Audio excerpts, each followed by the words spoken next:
Om Vasudeva Sutam Devam Kansachanuramardanam Devaki Paramanandam Krishnam Vande Jagatgurum. So first of all, yesterday and today are the days for the New Year of many states of India. So, wish you all the best for the coming New Year. So, last almost we had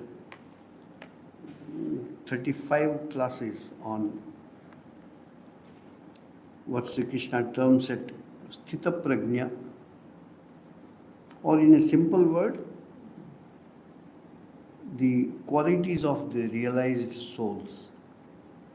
Scriptures say about realization. Here one thing we must remember, that except the religion originated in Indian subcontinent, that is Hinduism, Buddhism, Jainism and Sikhism. Other religion may have, which I am not very sure about, or I have not heard very specifically about that from anywhere, that the goal of religion, why at all one should practice the religion, why at all we should have religion. Sometimes when in the name of religion there are so many issues and quarrels and fights and wars and killings and all that. So some people jump to conclusion that why do we need religion? Then you will find these are the group of people who also want to say humanity as the religion. There is no other religion. Good thoughts, nothing wrong about it. But the goal of religion is to realize something which we do not know. Realizing something which the scriptures say.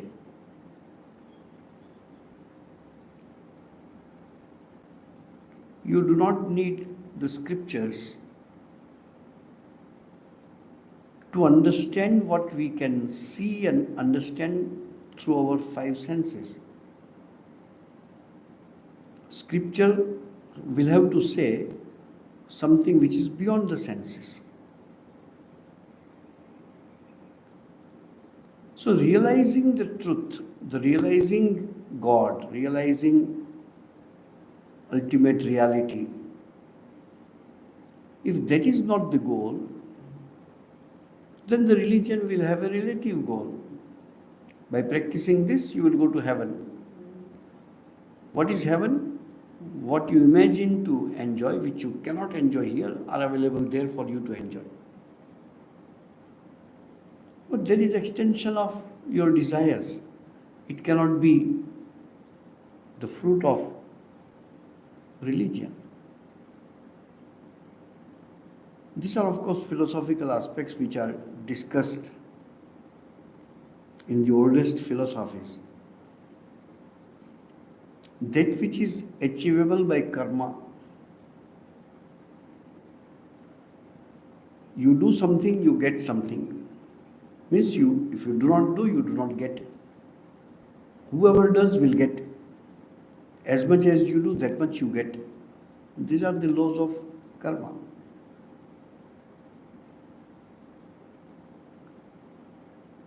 Is realization of God also is subject to the laws of karma? You must do spiritual practices, you must do japa, you must do dhyana, you must do austerities. Then you realize God. Is God realization effect of all these things, what we do in the name of religion? If not, why do we do? Why do we do japa? Why do we practice disciplines, spiritual disciplines? Why whatever we do in the name of religion, we do if that cannot become the cause of my realizing something? This is a very typical philosophical aspect which we need to not only think, but it is very necessary for us to understand. Holy Mother says, when a monk wanted to go for tapasya in Himalayas, so Holy Mother told, do you think God realization is like a fruit on the tree which you'll go and catch? And how much austerities, how much spiritual discipline you want to practice which can be equivalent to realization of God? She says, you continue to do spiritual practice till you realize that by spiritual practice you cannot realize God. It's not a play of words, but it shows that God realization cannot be subject to any karma. Then how to realize? The question is of realization. Question is not of getting something which you don't have. What I don't have water. So I go to market, pay money, buy water. So money which I pay is equivalent to the cost of the water. So you give something, you take something. You give something, you purchase something. Then God realization becomes this business. You do this many japa, you do this many meditation, and you realize God. Nowhere it is told in the scriptures how much you should do spiritual practice to realize God. No. So here comes the truth that it is realization. What is the realization?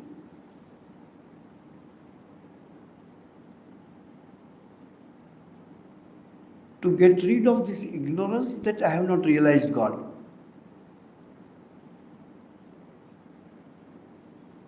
When you get up in the morning, do you have somewhere on record to see, oh, my name is this, oh, thank you. You wake up, you know your name. Why? Because you are identified with your name.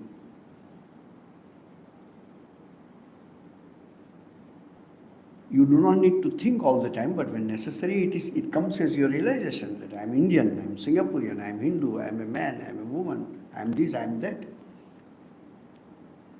These are part of your being. Has any man any time saw a dream that he is a woman? Can a woman dream, oh, in the dream I was man? Generally not, until it is imagination. Because your identity is something. For example, it happens with me or us in one way, with some of you in another way. You see a dream, what you are in your dream state, whatever you see, forest, rain, ocean, people. If you are not married, in your dream also you are unmarried person. As soon as you get married, from the next day, in dream also you are a married person, because your identity changes for you. The day we took sannyasa, in my dream also I became a monk. Because the dream state is my own extension of the waking state. So spiritual practice is just to know what you already are. Atman Brahman is not going to come from somewhere and get established in your heart. It's already there. Then why we don't know now?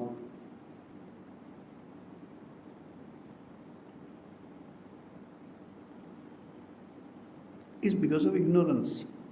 How to get rid of the ignorance?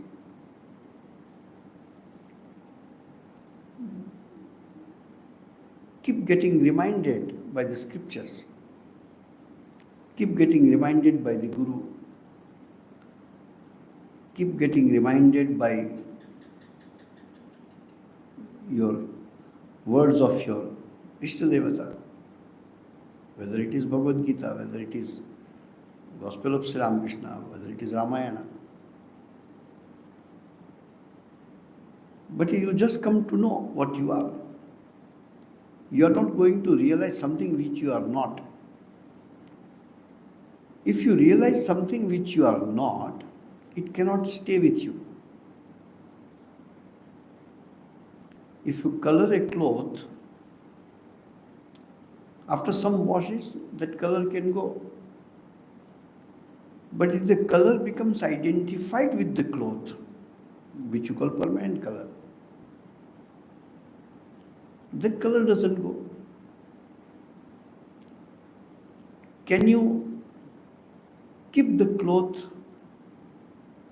after removing all the threads?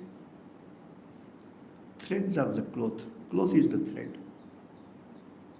Can you keep any ornament with you after removing gold from there? Gold is gold. When given a particular shape, becomes an ornament. It is one and the same thing. Realizing this truth, that which you already are,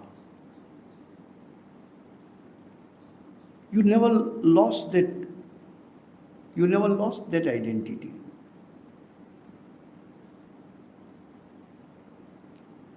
Your temporary knowledge of my being a monk or a Swami or man or whatever doesn't last in my deep sleep.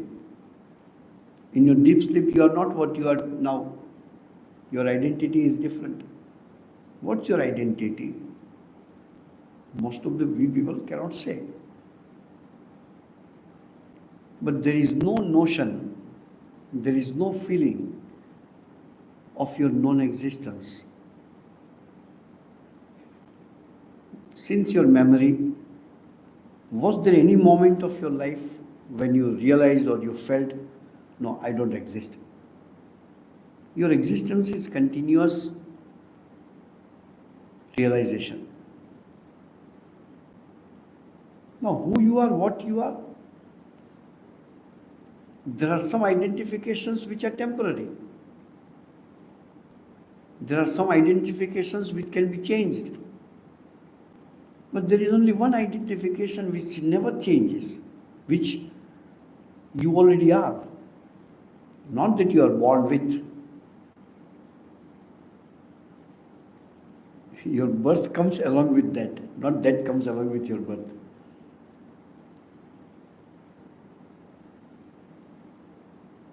Your identity can be changed. Many people, nowadays people want to ask the monks or the religious people all the social changes which they find, they want to ask.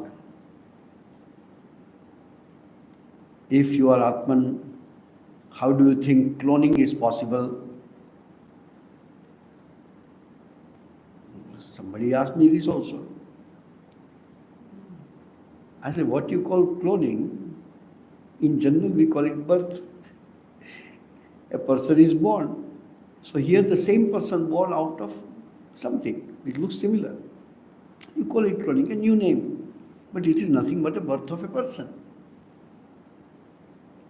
What religion has to say about, homosexuality? I said, why do you think religion need to say about it? Religion's purpose is to go beyond the idea of body. And if you go beyond the idea of body, there is no question of sexuality. There is no question of male, female. And which you also have experienced. 16 to 18 hours a day, which you call it your waking state, or at the most your dream state, you may be a man or a woman. In deep sleep itself, you are not man or a woman, but you are there. There is no male, female in Atman. In everyone of same. Identifying with the body, you are male, female. And this also is Maya. Because of this ignorance, some feel I am male, some feel I am female. And because of that body, nothing wrong about it. It is not madness. But we never think from this point of view. Okay, there is nothing wrong to tell that I am a man and I am a monk. It is not a lie, it is true. But what happens to these two identities of being man and being a monk in deep sleep? Why that doesn't remain in my deep sleep? I remain. There is no moment for you in your remembrance that you didn't exist. We don't have a moment. Yeah, I think I did not exist at that moment. Even when anesthesia is given to you, you remain. Only your identification with the body is not there. So it is like going to deep sleep forcefully.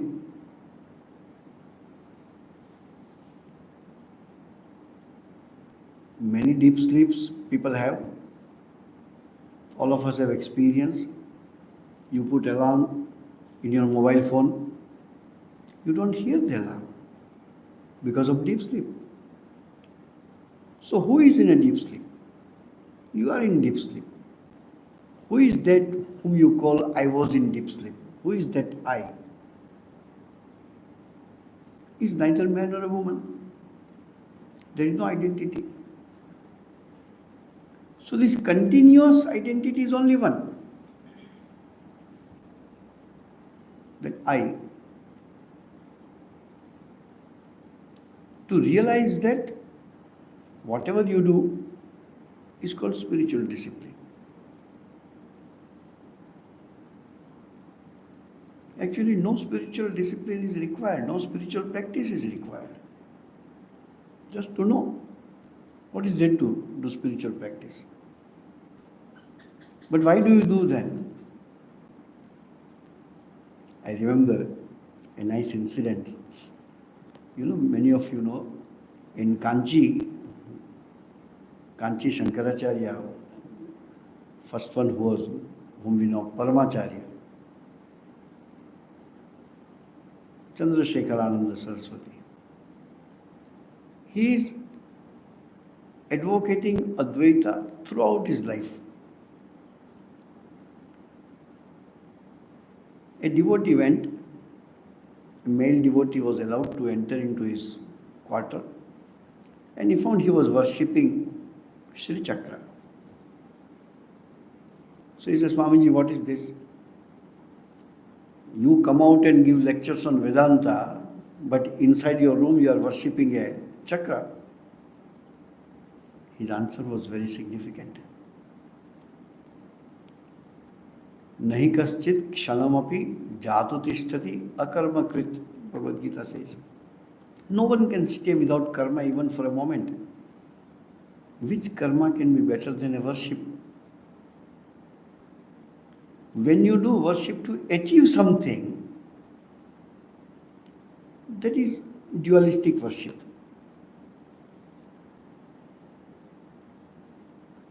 You have no intention to get anything. What Atman has to get? Nothing. Because there is this connection with the body and body has to do some work, so I do this work. So, whatever you do with your body and with your mind, to realize the truth that you are Atman is called spiritual practice. Whatever your body and mind does is called karma. Some karma, varieties of karmas are there. So many karmas you have heard, some you have not heard. Sri Krishna says, Gahana karmano gati. It's very difficult to understand the total effect of karma. It's not one side. So many factors can affect.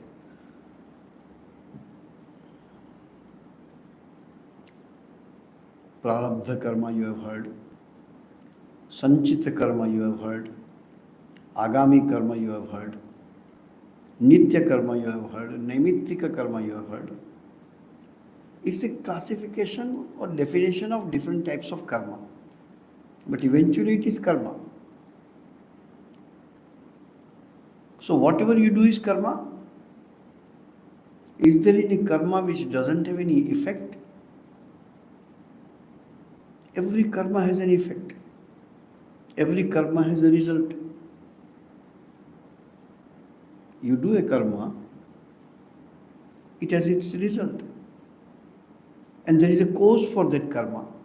Karma which connects between cause and effect.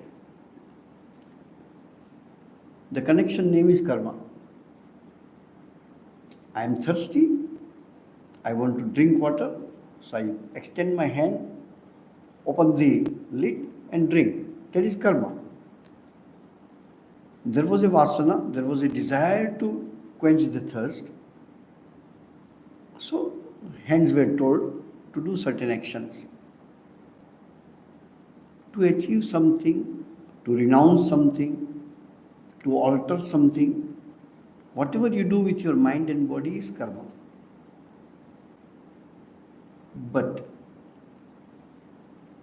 how there can be result of your karma if you are unaware about your karma? There is no purpose because you do not know the purpose, because you are not involved in the karma, but karma is done through your body.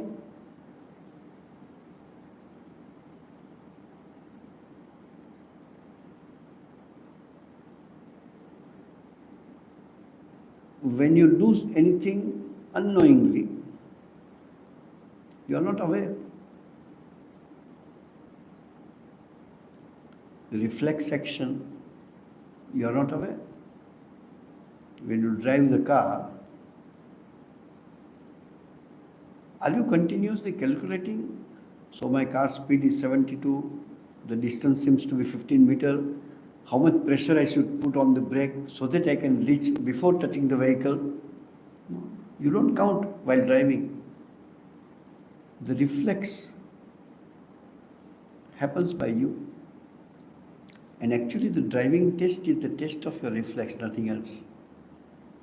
If your reflex doesn't work, they will not give you a license. There is another aspect, just for you to understand. Is it necessary to have eyesight to be a driver? Yes. Is it necessary to have two hands to drive the car? Yes. Is it necessary to have at least one leg to drive the car if it is automatic car? Manual means you must have second leg for clutch. So legs are necessary, hands are necessary, eyesight is necessary, your hearing capacity is necessary to get a license. Again, now reverse the picture. Just because you have two hands, will they give license? No. You have two legs, two hands, correct eyesight and correct hearing capacity, will they give you a license? No. What is there which qualifies to be a driver? Is that reflex? Is that automatic reaction to the situation? We have a shloka. Na pranena, na apanena martyo jivati kaschana. Itarena tu jivanti. It is not only prana, apana, vayu which keeps you alive. There is something else because of which you are alive. This consciousness within, we neither can objectify it, and that's why people don't even think that I am conscious living being.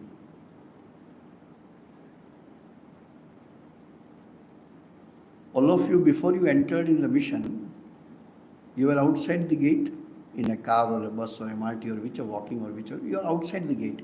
Then you came inside the gate. Then you came inside the hall. Now tell this sentence to yourself. I am inside Sarada Hall. I was inside the campus. Oh, I was outside the campus. What is common? I.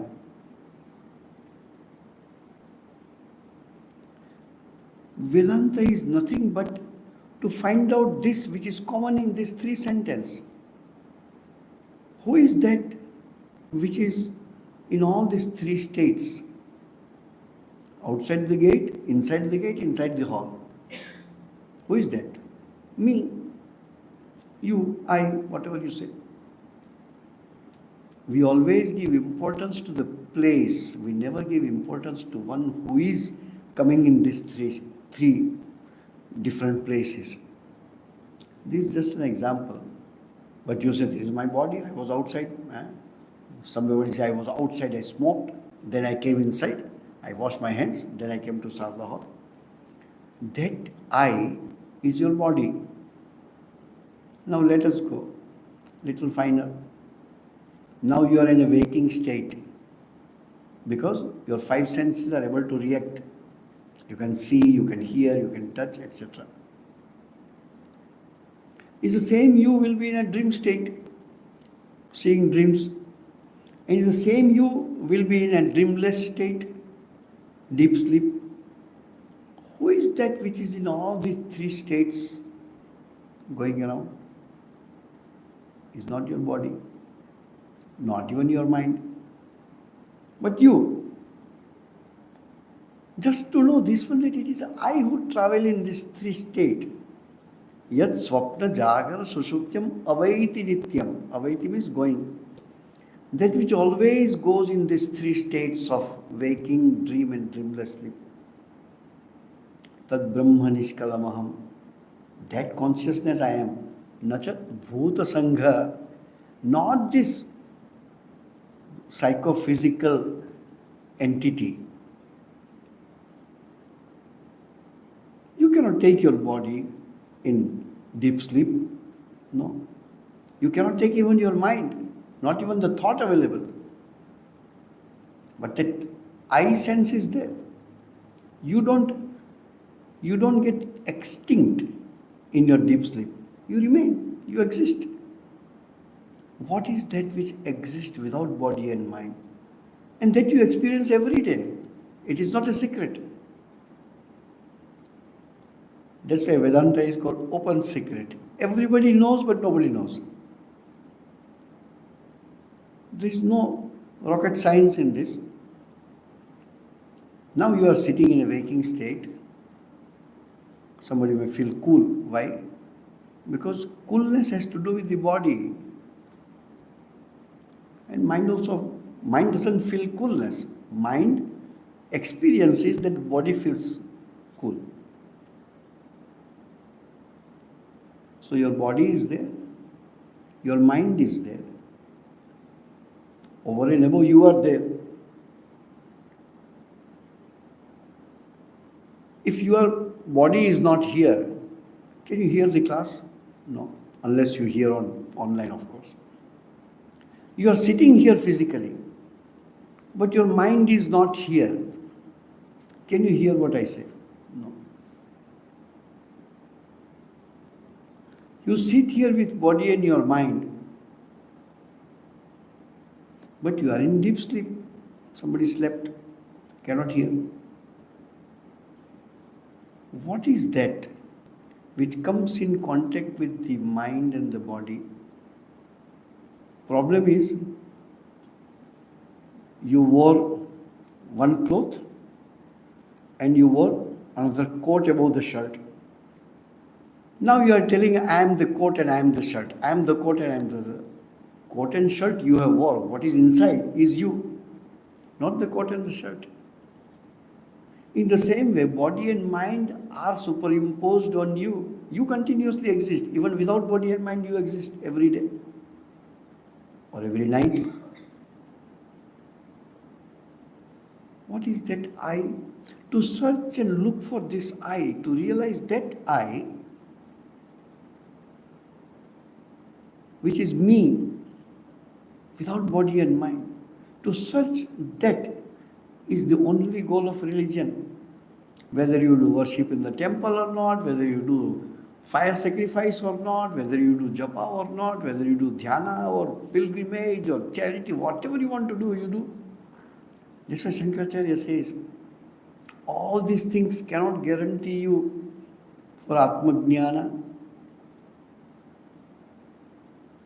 Why? It has nothing to do with that.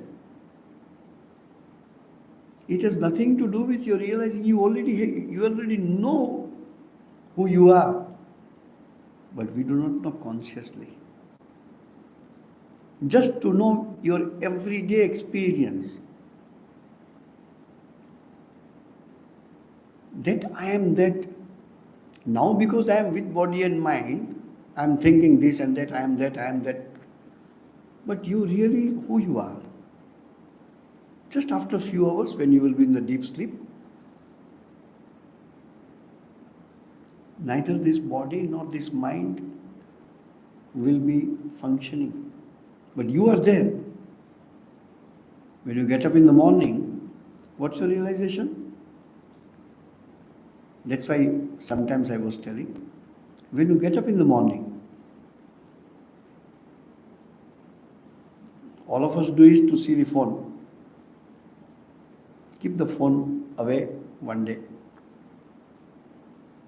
And this won't be easy unless you practice few times. Get up in the morning. Don't open your eyes. Don't even try to feel the bed. Don't try to feel cool or hot or anything. Your mouth is shut. There is another realization. I don't know how much you have observed. When you wake up in the morning, before you open your mouth, where your tongue is, your tongue is on the top. Always. And your tongue practically fills up whole your mouth. Anyway, it has nothing to do with this. When you wake up in the morning, try to remember what I was in deep sleep. Don't try to remember the dream, but try to remember what I was. I was there. I was in deep sleep. That's why I am feeling very fresh. That's why I was very happy in my deep sleep. I am unaware about anything. 8 hours passed, I do not know anything. But I was there. My existence continues. I continuously exist since my memory goes. Even before my memory goes also I existed. So your memory is not your proof of your existence. Your memory is inside your existence, not your existence is inside your memory. No. How many of us remember when you were 1 year old? You don't remember. Does it mean you were never 1 year old? You don't remember. Your existence doesn't depend on your memory. Swamiji says, Swami Vivekananda says, maybe this is the germ of religion that even before my birth also I was there. Because even when 1 year or 2 years, now children's life is very eventful, so their memory may be little more earlier. Sometimes sit down, close your eyes and try to remember as early as possible. Start with something which is easy to remember. What I was in class 1. Already you are 5 years old, 6 years old. Try to remember your K2, K1, nursery, 2 years old, 1 year old. See how far you can go. Most of us before 3 to 4 years don't remember anything. Does it mean those long 365 into 4, almost 1500 days, almost, we don't have memory of that? Does it mean we didn't exist? No, we existed. So my existence, my memory cannot give the proof of that. My memory is not the witness of my existence. So in deep sleep I existed.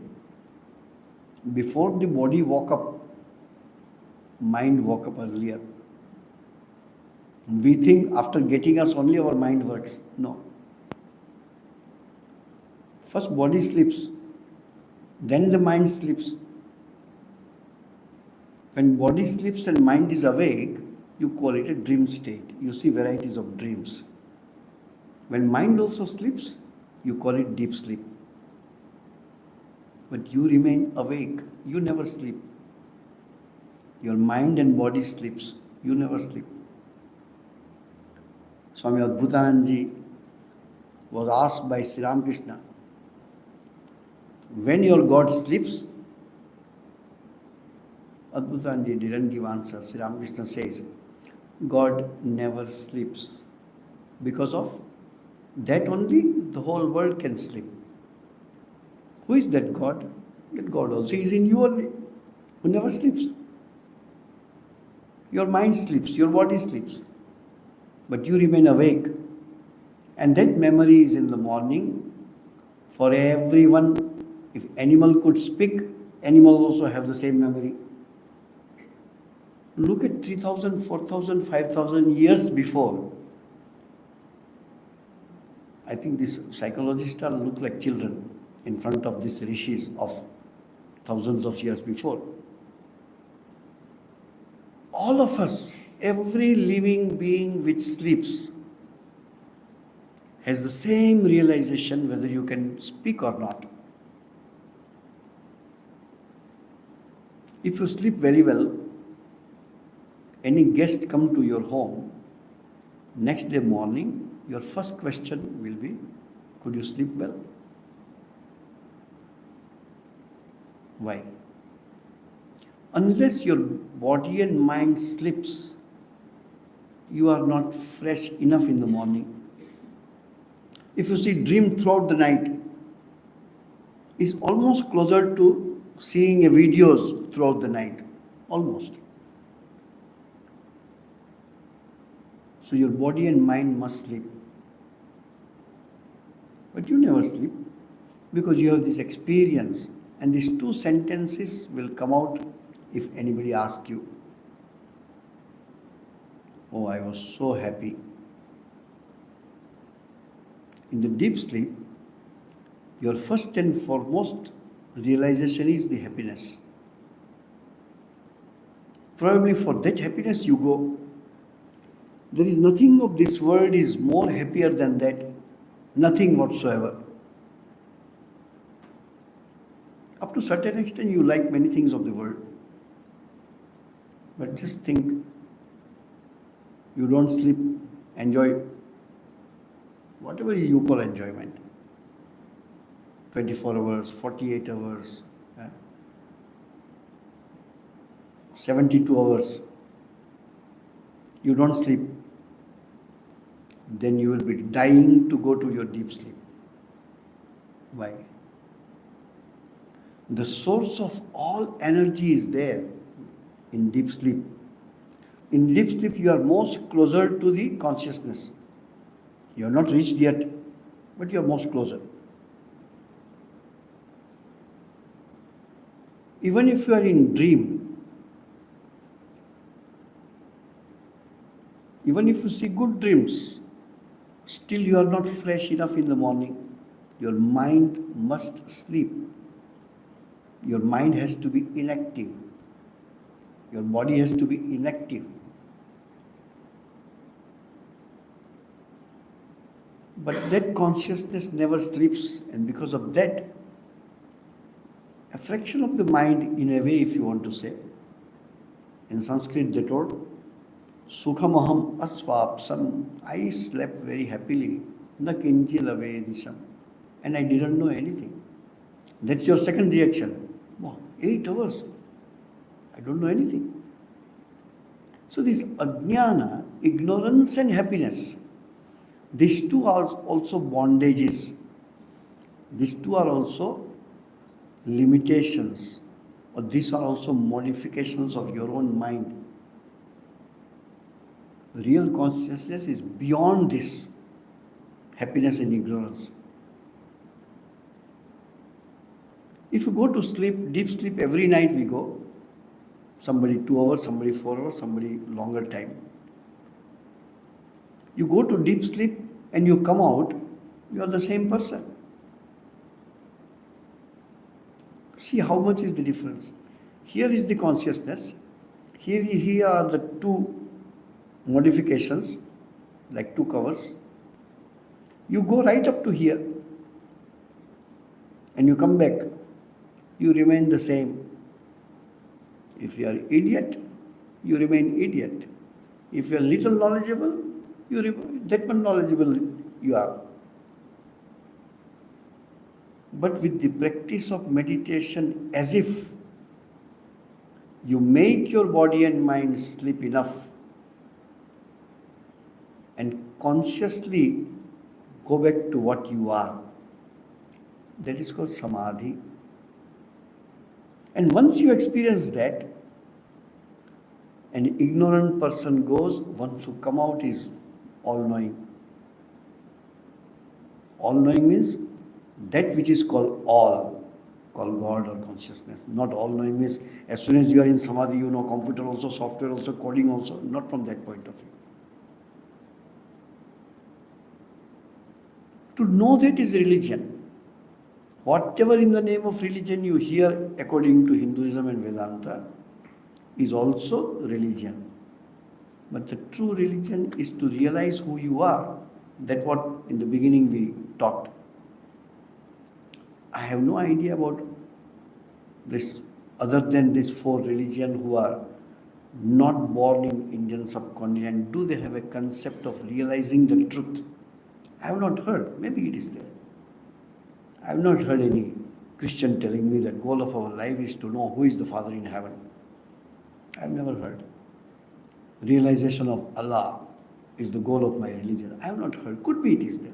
Maybe I do not know. But if you are a Hindu, you are not a scholar, you have not read scriptures. Whatever little you heard from your parents or your neighbors or books or swamis and this and that much you know. Not even the most ignorant and illiterate Hindu ever goes to the temple and says to the God, "Oh God, after death, take me to heaven." Because that is not the goal of my life. The goal of the religion is to know the truth. Consciously you try is better, but unconsciously you know that.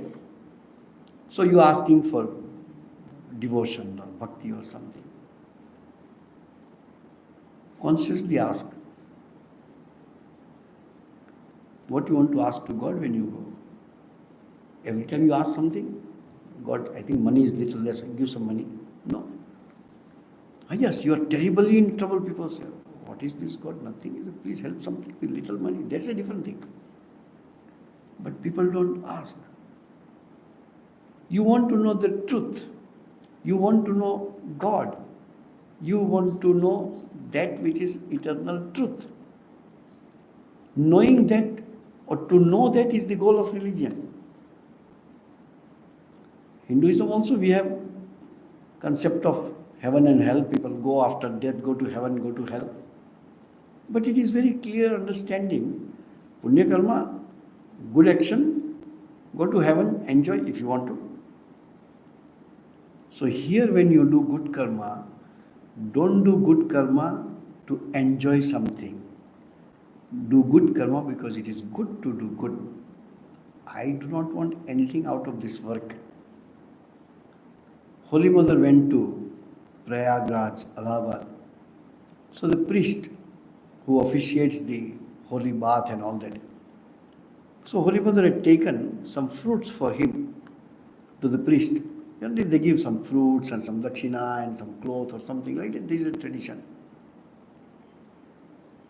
See the statement of Holy Mother. Take these fruits. Holy Mother offered those fruits to the priest. Take these fruits. Also take fruit of these fruits. Holy Mother says, what is the fruit of offering fruit? Is the punya karma which I will get after giving this to a Brahmin. Mother says, that punya karma also you take. If you are intelligent, you do not do good karma to accumulate punya. If you are intelligent. Why? It is something like, oh God, don't tie me with an iron chain. Please tie me with a gold chain. Let the chain be golden. Bondage is a bondage eventually. Punya karma is that bondage. So first we renounce the bad karma if we are doing, which brings bad result. But then don't stop doing good karma, but stop asking for the result of good karma. There is no other way than to be, or rather there is no other way to be free, mukti, moksha, unless you are free from this karma. Whatever karma you do, either good or bad, good karma, good result, bad karma, bad result, correct? Bad karma you do, you get negative result. Good karma you do, positive result. Both you have to undergo, suffering or enjoyment. Mukti doesn't come with good or bad karma. Mukti will come when you do good karma. Of course you don't do bad karma. But even if you do good karma, you don't have desire to accumulate fruits of those good karma. So this is our new subject today onwards. Very interesting discussions are there about karma, because karma is something which all of us do. When we do, we need to study this in the light of the scriptures. We do. It is very difficult to be free from result of karma. So you keep on doing it. But see how detached you can remain from the result of karma. The other definition of mukti or moksha, if I remember, I will tell you in the next class. What is mukti? One definition is to know the truth. You come to know that you are consciousness, you are Atman, which has nothing to do with body. You are free, liberated. From bhakti part of, you are devoted to God. There is a small technical difference. Who cares for technicality, correct? Just be devoted.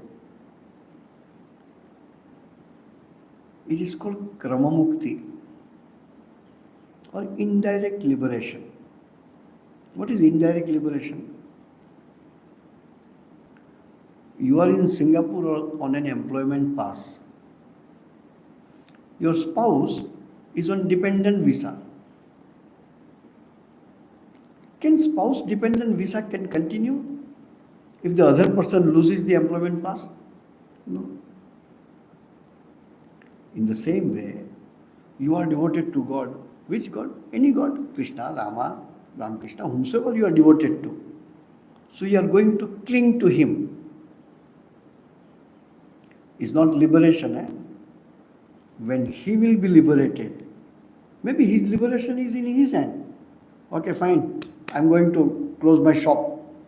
So all people who got devoted to, say, Krishna or Rama or whomsoever, they will get liberated when He will choose to get liberated. This is called krama mukti. What do you call it? Indirect liberation. Your liberation. You are holding on to Krishna. Finish. No suffering. Now, dualistic world is very interesting. Dualistic philosophy is very interesting. No, but I am more devoted than him. So do you think we are clinging to Krishna in the same way? My devotion is more, so I will be more closer. No. So then they have varieties of liberations. Varieties of liberations. See, dualistic doesn't get rid of. Sri Ramakrishna is very interesting, says, I want to eat sugar. I don't want to become sugar. This is Ramakrishna's expression. That is according to Vaishnava Shastra, it is there. One is called Samipya. I am so close to Krishna. Wherever Krishna is there, I go behind him, close. Always remain closer to him. Another says, no, my mukti is a Sarupya mukti. I look like Krishna. Salokya. Oh, same loka. Oh, he is the same. Where he is also here only. Same Krishna says, in the same building, same premises you are there. The more devoted person said, no, I am closer to him. So imagine, whatever you can imagine is there. The real liberation is what? When Krishna dissolves his name and form. Could be after few millenniums, we don't know. Till then you will be liberated. Not suffering like we ignorant people. You are already liberated with Krishna or Ramakrishna or Rama. But till he dissolves himself, you remain a minister in the parliament of a party till the party is dissolved or till the government is dissolved. In the same way, a person devoted, according to technicality, nothing makes it you smaller or bigger. So that's why you will find in a path of devotion, they do not want to think much. In general, you will find, just keep on doing or keep on doing japa. Why you are doing is okay. I will do japa. Whatever Krishna will look after me, or Rama will look after me, or Ramakrishna will look after me. You don't think. Why? Because he has to think about you. You have to somehow buy a ticket and reach him. That you reach by your devotion. But liberation will come when he will liberate himself. He will dissolve himself. At that time you also will be dissolved. But the philosophy, knowledge, jnana, that's why jnanis are considered as egoistic from a bhakti point of view. All these are very sweet quarrel in philosophy. And those who are jnanis will consider these devotees as good people, but no brain. These are very sweet quarrels are there. A disciple came to the ashram and he was of this jnana marga. Yeah? So he told to the Guru, make these devotees understand. Since morning preparing food, preparing garlands, preparing this, nothing is going to happen because of that. Tell them, they are your disciples, no?